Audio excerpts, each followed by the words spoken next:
Well, very good. I will be holding the microphone today, so gesticulation will be done unilaterally, or whatever that means, one-armed. That's what that is. So, how are you? Good? Okay, well then we don't need to talk. That message that I don't need to know because God knows. Can you fall into that? I mean, really. Doesn't it feel like it's up to us most of the time? I mean, we can have these concepts of a higher power and a greater presence and a higher intelligence, but then do we really live our life that way? Do we really have a sense of knowing that there is this presence and power that sort of goes before us and animates us and has this whole scheme of the interconnectedness of life and the outpicturing of life, and that really that we're okay, that at the core of us we're safe, the core of us we're all right, that we don't have to worry.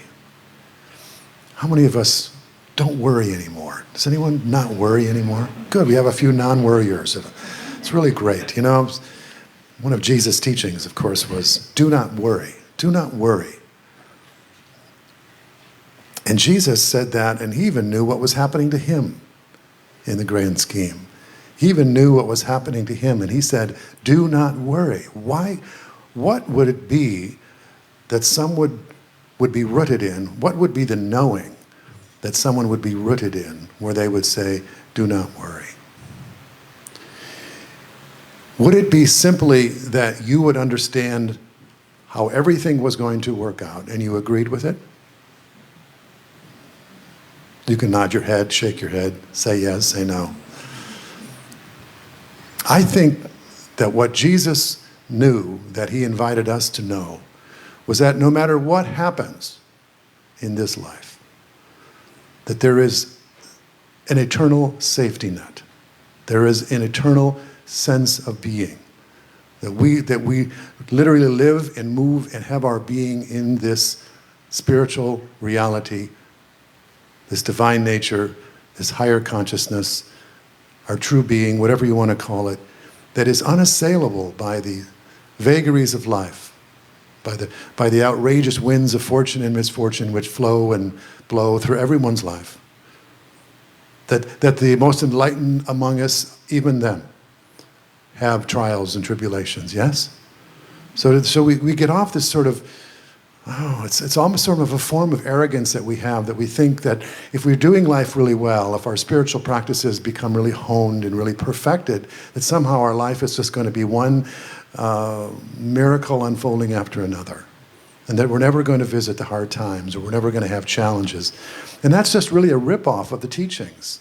That's really just a sort of the ego getting a hold of these teachings of saying that we are spiritual beings, and so we can create our own reality. And so if we take that to the ultimate extent, then that means that we can affect this whole world out here. So it's going to be just one beautiful carnival in which everything I want, all of my needs get met externally. And that's just not the way it goes.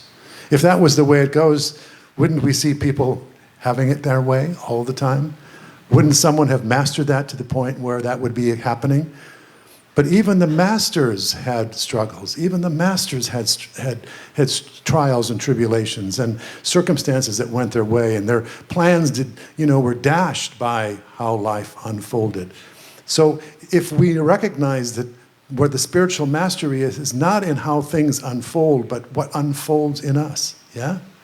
That how I'm unfolding my consciousness and how I'm responding to life as it's arising is a determiner of whether I am grounded in my true nature or whether I am just attached to appearances in life.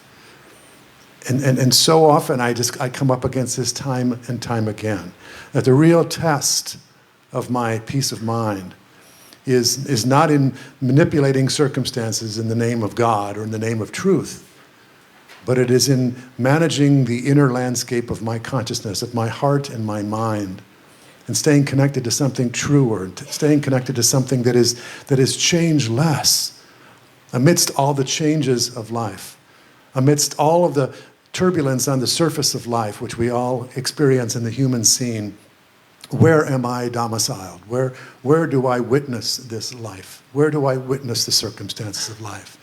Am I on the surface and being tossed about like everything that's happening around me? Or am I rooted down deeper in a place from which I recognize these things are arising in a field, but I am connected to the field. I am one with the field, and the field is just pure potentiality.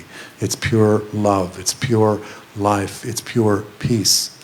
And that all of these iterations that arise on the screen of life don't affect the screen. You know, I've used this metaphor before, but when you watch a movie on a screen, when that image comes through, when that signal comes through, and you're watching this movie and there's a war going on and people are clashing swords and everything, what's happening to the screen while all this is happening? Nothing. Nothing's happening to the screen. The screen is just this pure capacity for bringing the picture into life. But whether the screen is a love scene, or whether the movie is a love scene, or whether the movie is a war scene, the screen is unaffected. And that's what we are. We are the screen. We are this pure consciousness. We are the light of consciousness. And when we understand this, when we can be rooted in this knowing of what we are, then life is seen as appearances, as Jesus said. These are appearances, and they rise, and they come onto the screen of our awareness, and we notice them. But we know we are not them. We see them as that which arises in the experience called life. And yet we stay behind that. We stay behind that because we are prior to everything that's arisen in our life. We were prior to our birth. We're prior to our gender. Before you were a man or a woman, you were this spiritual being. We were prior to the very first thought. And you always remain prior to any thought that arises. So I was thinking today about how when thoughts arise, they're like dreams, you know? When a thought arises, it's like a dream. And it comes up and we see it, and then we have a choice when we notice these thoughts that we can either see them as who we are, or we can see them as something that just is popping up, just like, you know, what shows up on the screen. And yet oftentimes we believe the thoughts, and the thoughts carry us away into a story. Like when you woke up this morning, I would imagine that shortly after you woke up, a thought arose about some need that you had. Whether it was to go to the bathroom, or that you were thirsty, or you began to think about your day and what you were going to do and what you're going to have for breakfast. And all these thoughts about what I need, what I need, what I need, what I need. Do I understand this? And what am I going to wear? And then do I have enough? And then what am I going to do this afternoon? And so we have all these thoughts. And what is the part of you and I that can be aware of these thoughts? See, that's where the work is. That's where Jesus said, you know, do not judge by appearances, but judge by righteous judgment. The part of you that identifies with your thoughts is not who you are. So I have a couple of scriptures I want to share with you today that are relevant to this. The first one comes from the Old Testament, which is really quite remarkable because sometimes it's hard to find new thought in the Old Testament, but there's certainly sort of, I guess, sort of a counter. The Old Testament, of course, you know, many of you know this, but the Old Testament was more of the notion of a God up in the sky, you know, a absentee landlord, you know, sort of a God that ruled over the earth and ruled over the lowly people, us down here on the earth, and, you know, pull the strings and, you know, bless those who were righteous and curse those who were not. And, you know, there was very much of a distant God out there. And Jesus, you know, came on the scene and he began to change this whole idea of a God out there to a God that was really capricious, you know, and not reliable, to talk about a God of love and an indwelling spirit, a God of love and truth. And so anyway, when we go back to the Old Testament, we don't find too many things like this, but isn't this remarkable? This is from Jeremiah. It says, I will put the law in their inward parts and write it in their hearts. And I will be their God, and they shall be my people. And they shall teach no more that every man is his neighbor and every man his brother, saying, know the Lord, for they shall all know me, from the least of them until the greatest of them. I will put the law in their inward parts and write it in their hearts. This is the invitation for you and I, to know that it's what we are, this divine nature, has already been written in us. It's already the very DNA of us. And I have a new definition for DNA. It's an acronym: Divine Nature Awareness. See, like, we look around this room, we can all see our differences, yeah? But really the only difference here is our DNA, is the extent of our awareness of the divine. That's really the only difference. All the other differences will come to pass. And that's what the spiritual mastery is all about, is can we recognize those things in our life that are temporary, and in order to and tease those out of our awareness and allow those things to pass away and be diminished as importance to us, and to not become identified with them. That is the work. You know, this unity path has kind of a two-sided coin. And the unity path, it talks about denials and affirmations. And denials are, I'm going to deny those things which have no power over me. And the way we would say this in another way is, I am going to deny that anything that is not of God, or is not of truth, or does not have lasting value, that is something that is going to pass away. That is not connected to truth. The truth is only that which lasts, that which is not here today and gone tomorrow, that does not rise and fall. And we have so many things in our life that rise and fall, which is okay, except when I identify with those things that are here today and gone tomorrow. And so if I have a job and I'm identified with that job and that job is gone, and I'm identified with my job, I am a plumber, I am a minister, I am a baker. When that job goes away, then part of my identity is demoralized, and I feel that life has threatened my very being. But your being doesn't have a form. It doesn't have a name even. It certainly doesn't have a job. But if it does have a job, it's just to be. To be. And it can't not be. So it doesn't even have a job, because if it can't not be, it can only be. It has no choice. It can only be.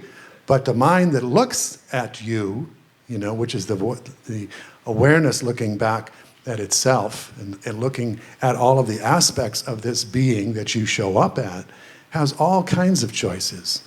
And it notices when you're getting what you want. It notices when you're not getting what you want. And it really wants to grasp and get more of what it wants. And it really wants to not have so much of what it doesn't want. And that's a continuous seek but not find, because has anyone ever gotten enough of anything? Or if you maybe finally did get enough of anything, there was a new something by which you did not have enough of. So one seeking might sort of die for running its course, and it's going to create a new one. That's just the nature of the false self. It's just doing what it's doing. Just like your beingness has nothing to do, because it already is in complete fulfillment of itself, that which is not being, you know, that which is not of truth, which is not eternal, has a full-time job of trying to become what it's not. And it does a very good job of that. It becomes what it's not, but it's trying to become something that it can never become, which is ultimately satisfying.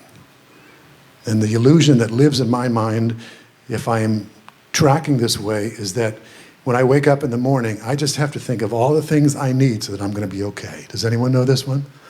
Of course you're not going to admit to it. I'm the only one. But just watch your mind. Watch how your mind is always sort of running. Right now, it's probably running like, let's see, we'll get out of here. Let's see, where am I going to go for lunch? What do I want? Do I want a salad today? No, I don't want a salad today. I think I'm going to have a sandwich. That's what I want today. Maybe I'll have a beer with my lunch today. What the heck? I'm going to go watch the game. Are the 49ers playing? I don't know. Do you know? No one wants to admit this, but this is the mind that's running all the time, and it's always sort of trying to get us into the promised land, and it never gets there because it can't. For one thing, you're already there, and that really pisses off the ego. I'll know when I'm there. Don't tell me I'm there. I have my treasure map.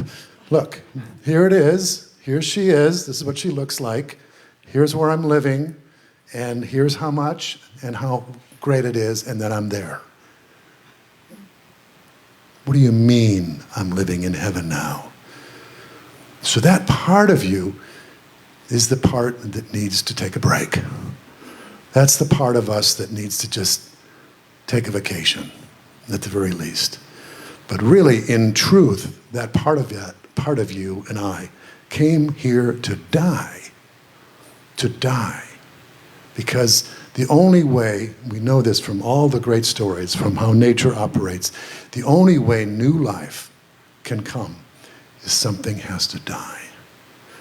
Second scripture is from John. Jesus says, unless a single grain of wheat dies, it remains alone. But if it dies, there is abundance. We are the single grain of wheat when we are identified as this separate self. And as long as we hold on to that identity as that single grain, as that individual, as that body temple or that body mind that we think we are, that we remain alone. One of the biggest shadows that almost every one of us has is the feeling and the fear of being alone. Do you know this one? Yeah, I know this one. In fact, last couple of days, I was feeling really sad. And I don't usually feel sad. And it was like borderline depression. And I didn't know what it was at first, and so I was curious. And then Denise and I were watching a movie a couple nights ago, and I just started crying. And I don't do that. It wasn't the movie. And she said, what's the matter? And I said, I'm just really grieving that you're leaving. And see, Denise is getting ready to do a new ministry in Walnut Creek, so she's actually going to be moving there for 6 months and leaving next Sunday. And so I got in touch with this feeling this feeling of grief and sadness. And so I, kind of was just with that, just let it be, and it waned, and then I was okay. And then yesterday feeling that way, and feeling kind of sick and sad, and really thinking about today, and like, oh boy, this will be interesting. I'm sick, I'm sad, and I have to go and give a talk about, truth be known, it's better than you think. I mean, how's that going to work? This equals, that's not going to work. So even this morning, I got up at my usual 4:30, and I'm sitting on the couch and trying to regain some semblance of optimism, and not having a whole lot of success. And Denise got up, and this, by the way, this is why we're married 37 years, because it's moments like this. And so I said, I may need some coaching, because I'm really feeling sad still. And so she said, so what is, what did you say? What is this? What's under the sadness? What's under the sadness? And I said, what are you making it mean? Yeah. And I said, I'll be alone. I'll be alone. That's what I'm afraid of. I'll be alone. And she said, this is the mastery. She says, and what are you making that mean? And I said, that I'm not loved. whew, that I'm not lovable if I'm alone. Yeah? So, then we get to work at the level of the truth. Because this is the story. It was completely subconscious. All I thought was that Denise going to Walnut Creek made me sad. And yeah, there's an element of causation to trigger, but what it triggered runs to my childhood. And that story of being abandoned, being alone, and not feeling loved is not about Denise going to Walnut Creek. You know what I'm saying? It only triggered that. So that was my opportunity to say, is it true that I'm not loved? No. And so can I be alone knowing that I'm loved? I can. I may still feel a want for companionship or connection, but it's not, I'm not loved. Then the aloneness just stands as a circumstance and not a deep wound or pain. This is how we can be liberated, guys, from these old stories, is becoming aware and asking the deeper question.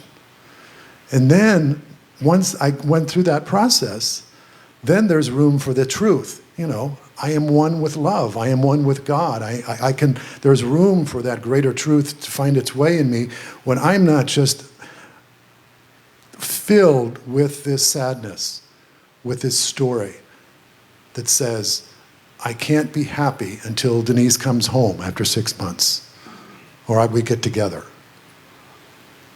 See how the ego can trick us into thinking that life has to be a certain way in order for us to be okay. And it's just not true. That's what the master teachers come to tell us. You know, Jesus said, the kingdom of God is within you. What does that have to do with circumstances?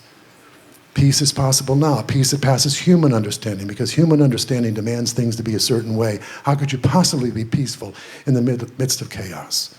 Because your peace is not rooted in the circumstances of life, but your peace is rooted in an internal connection with what you already are. So the story that you and I have is what obscures, what obstructs and delays the recognition of the peace and the love that we are, not the circumstances of life. And this is so beautiful. This is grace. This is transformation. That's what we're here for. We're not just here to think good thoughts and be happy, happy, joyful, joyful, because that's only going to last until you get triggered again. You hear me? Until you get triggered again, all those affirmations aren't going to be worth bupkis. Is that okay word to say in church? I don't know, it just popped up. It's not going to be worth anything. All those affirmations aren't going to be worth anything if you're trying to layer those over some false ideas about what is necessary for you to be okay. So it's a two-sided coin. It's the denials of that which is not true. It's allowing that false self to die, awareness by awareness. You know, when it comes and I see through it, then I can let that go. And then there's room for that which, that love to fill me up again, is back again. Then it may not be over. I may have more nights like that, you know, sitting on the couch where it comes over me. And then I got to go, where's this coming from? If it's just about, you know, I miss Denise because she's not here, that's okay.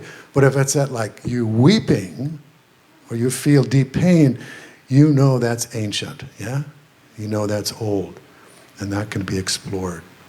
And you can be seen for what it is, you know?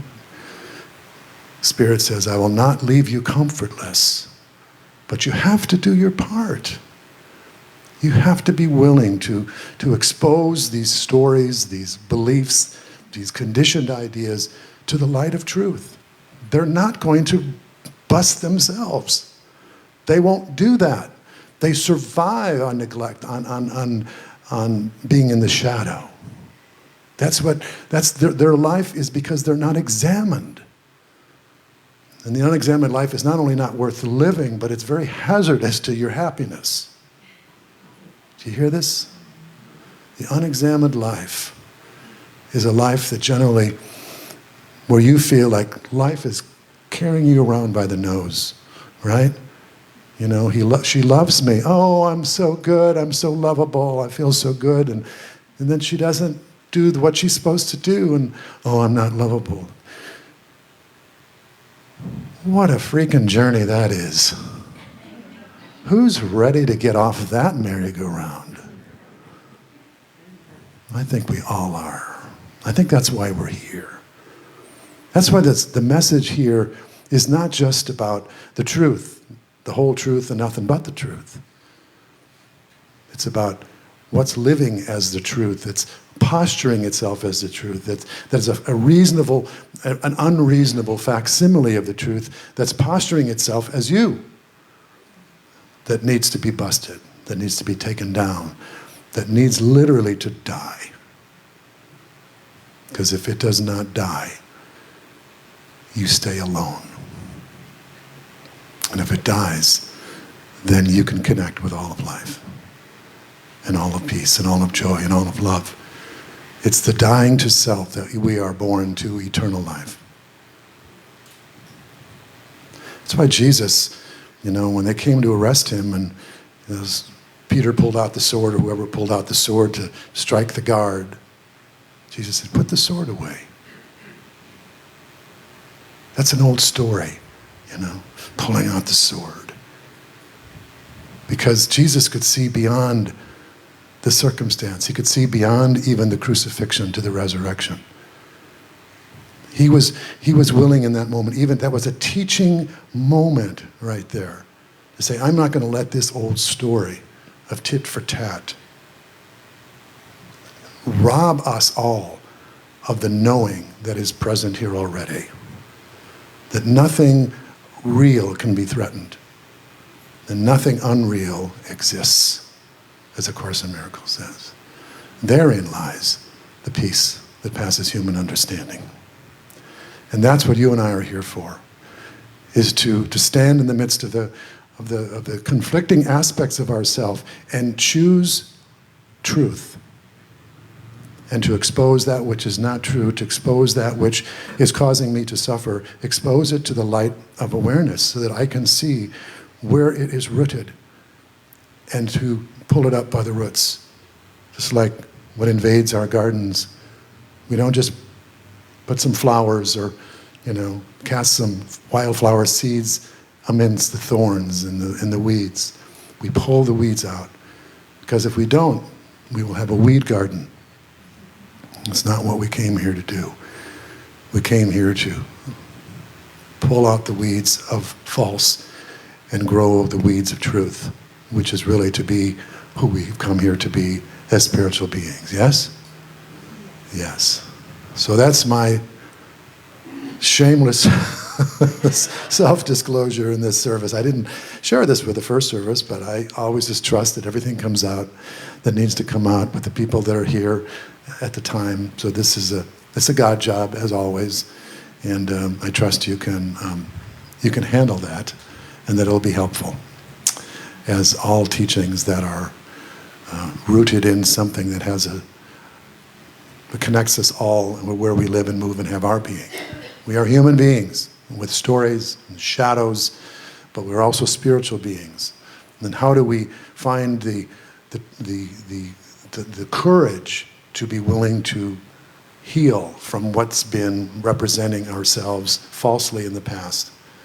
The stories that we have been making true, so that what we talk about here all the time, this love and light and peace and joy, can actually be actualized in our experience, and not just be held as a lofty banner, as an ideal, but that we can make room for that if we're willing to do our work. So I think you're here because you're willing to do the work. And those who are not here, some people leave when they hear what they have to do.